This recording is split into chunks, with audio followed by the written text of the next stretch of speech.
I feel a deep and sincere concern for the safety of all citizens of Israel and the fate of the state and the fate of our people. I will do everything in my power to secure our future. I will do everything in my power to secure our future. Saudi Arabia is apparently prepared to allow Israeli jets into its airspace to conduct attacks on Iran.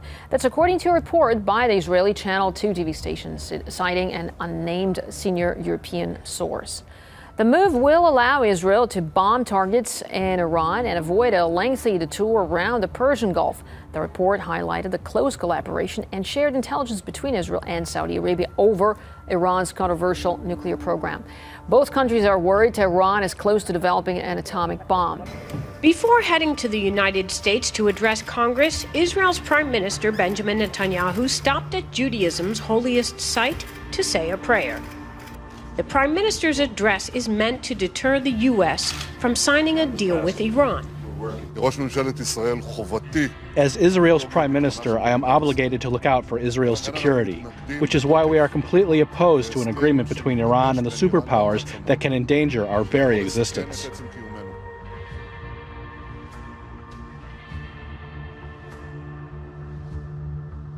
The word of the Lord that came to Jeremiah the prophet against Elam in the beginning of the reign of Zedekiah king of Judah, saying, Thus saith the Lord of hosts, Behold, I will break the bow of Elam, the chief of their might. And upon Elam will I bring the four winds from the four quarters of heaven, and will scatter them toward all those winds. And there shall be no nation whither the outcasts of Elam shall not come. For I will cause Elam to be dismayed before their enemies, and before them that seek their life.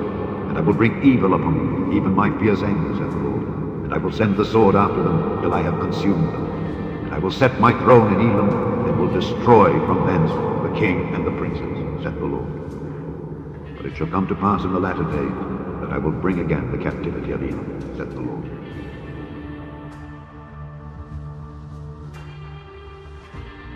Right now, the Israeli Prime Minister Benjamin Netanyahu is in our nation's capital. His plane landed a short time ago, and we are told he is ready to warn America and the world about doing a deal with Iran.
The Prime Minister is set to address a joint session of Congress. As you may know, that's on Tuesday, after being invited by House Speaker John Boehner. There he will make his case, he says, that no deal with Iran is better than a bad deal, and that no agreement should allow Tehran any path to a nuclear weapon. But it's important to mention whom he will not be meeting with on his controversial trip. Not with President Obama. Not with the vice president either.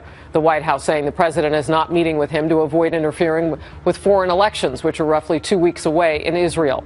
A group of Democratic lawmakers also says that they will skip his speech on Capitol Hill. His visit also comes as what has been termed a tense time for U.S.-Israeli relations. Netanyahu has been critical of the U.S.-led nuclear negotiations, as I just mentioned. Top White House officials have openly criticized Israel in recent weeks as well. And then a statement today from Secretary of State John Kerry that may catch some blowback from those who don't agree. Kerry said trying to reach a deal with Iran has actually made Israel safer. Doug McElway is live with the news tonight in Washington. Doug?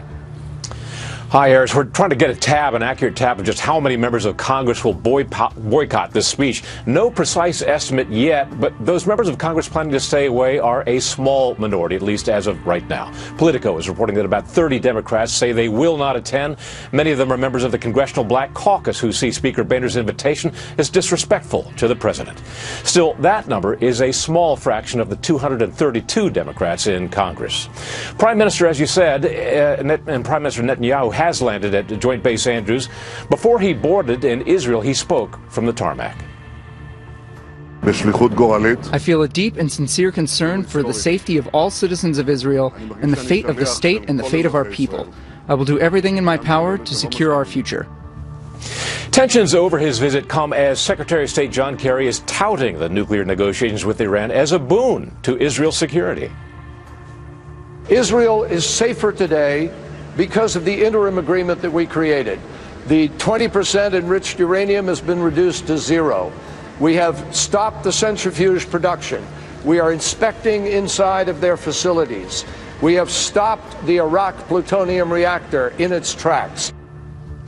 Kerry's assessment is at total odds with the view of Netanyahu's former chief of staff. Listen to this. The deal that's being contemplated right now, it's an unmitigated disaster. It's one of those events in history that 100 years from now, people are going to ask, what were they thinking? Meanwhile, Congress is also ratcheting up pressure on the White House, threatening to increase sanctions in the face of a weak deal. And the idea that Congress would sit on the sidelines and watch John Kerry, Susan Rice, and Barack Obama negotiate with the Iranians and not care how the outcome looks, not have a say about the deal, is just mind-boggling, and I don't think we're going to let that happen. Some Democrats agree that sanctions need to be tightened if negotiations fail. Harris? Well, Doug, as you've just shown us, a lot of news made today on this with Netanyahu now touching down. His plane is here ahead of all of that. We had heard, though, that Democrats, some Senate Democrats, had offered to meet privately with him, and I understand he is still rejecting that invitation.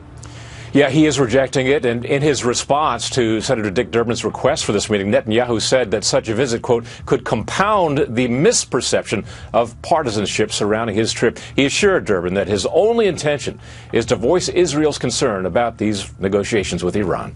Harris, back to you. Well, and I do know that Senators Mitch McConnell and Harry Reid will meet together with him, I guess, right after the speech. They're scheduled to on Tuesday. But quite a different situation than meeting before all of Congress and having everybody actually show up in those seats. Right. Doug McElway, always good to have you. Thank you. Netanyahu's visit has been publicly criticized by the White House. The top U.S. diplomat is trying to roll back the tensions, even as he prepares to return to the nuclear negotiating table. CCTV's Jessica Stone is live in our D.C. newsroom. And Jessica, we've heard some really sharp words coming from the White House.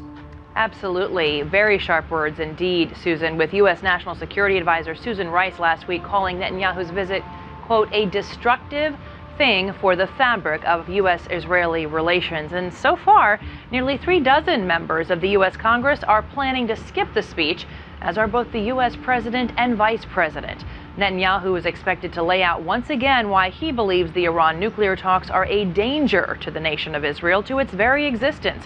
He has been extremely critical, as we've noted, of the Iran nuclear talks, saying that world powers have given up on stopping Iran from obtaining a nuclear weapon.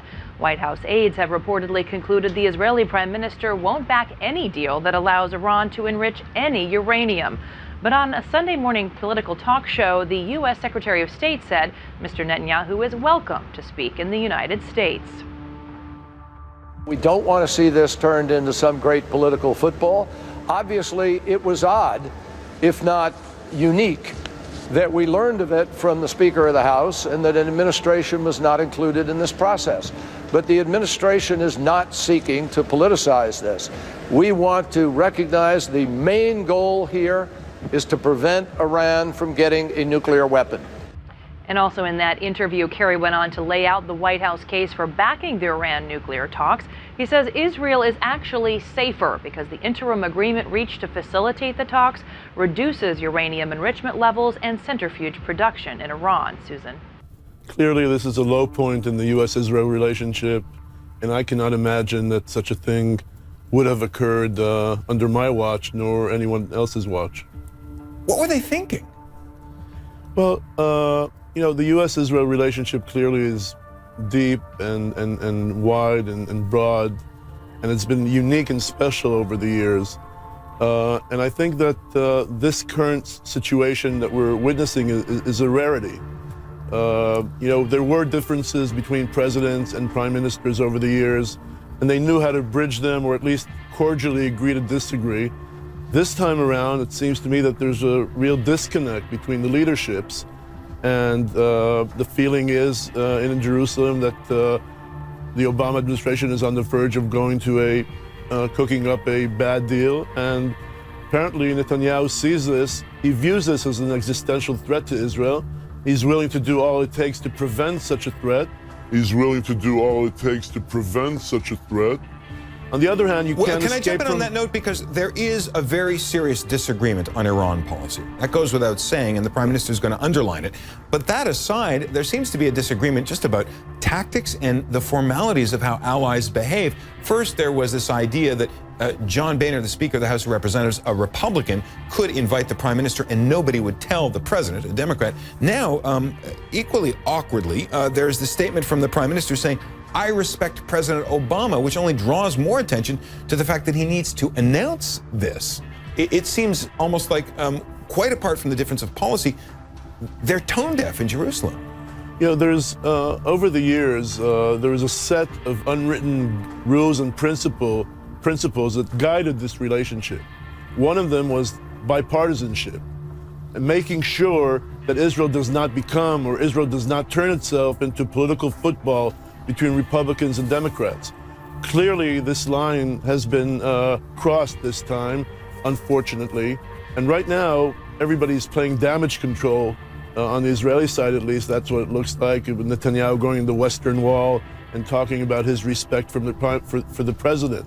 But you cannot escape, and I was trying to say before, the notion that this has a lot to do with the upcoming Israeli elections. And this has a lot of political considerations that are playing in Netanyahu's considerations to make this speech on the U.S. Congress stage at this particular time, 2 weeks ahead of the election. What's the impact likely to be, do you think? Because I think there's a sense in Israel, among his supporters, that clearly he's a man who knows how to get the job done, and even among his opponents, that he's a man who gets the job done. Is this a smart move by Benjamin Netanyahu, and will voters see it as a smart move? Jonathan, you hit the million-dollar question, whether voters will see this as a smart move. Because right now, the elections is a neck-to-neck race between Netanyahu and the opposition leader Herzog. And clearly, I think the people around Netanyahu see this as an option to, possibly a speech in Congress becoming a tiebreaker in this really heated and very close race. But, you know, really, also, what Netanyahu has working for him on the Israeli side is the fact that Israelis are not very favorable when it comes to the Obama administration, most Israelis. Second, the Iran nuclear issue enjoys a consensus in Israel as a serious threat. Well, that's so exactly if he manages to carry make this the central issue in the 2 weeks leading to the elections, he may win thanks to this. Apart from the tactical tussle here, very serious issues at stake. Dan Arbel, thanks very much. Doug, I'm going to start with you on this. First of all, lots of mixed messages between what's coming out of the administration and really what reality is. Well, this is really new. This is the first time that a prime minister of Israel has come to the United States, will not be received by the President of the United States. It is also the first time in my memory that a prime minister of Israel or any country will address the Congress of the United States in joint session with a significant number of the members of one political party, as you said, Harris, the Democrats, not showing up, with a deal lingering with a deadline at the end of March. Harris, we're in uncharted waters. While we're talking with Tehran, here's just some of what Iran has been up to in recent weeks. Just today, we learned that Iran began delivering supplies to rebel forces which kicked out the pro-U.S. government in Yemen. The Houthis had long been suspected of being supported by Iran. So they finally got their first flight in with supplies just hours ago. Days ago, Iran test-fired more than 20 missiles in the Persian Gulf, including the mock sinking of a U.S. aircraft carrier, just to, show us, I guess, that they could do that.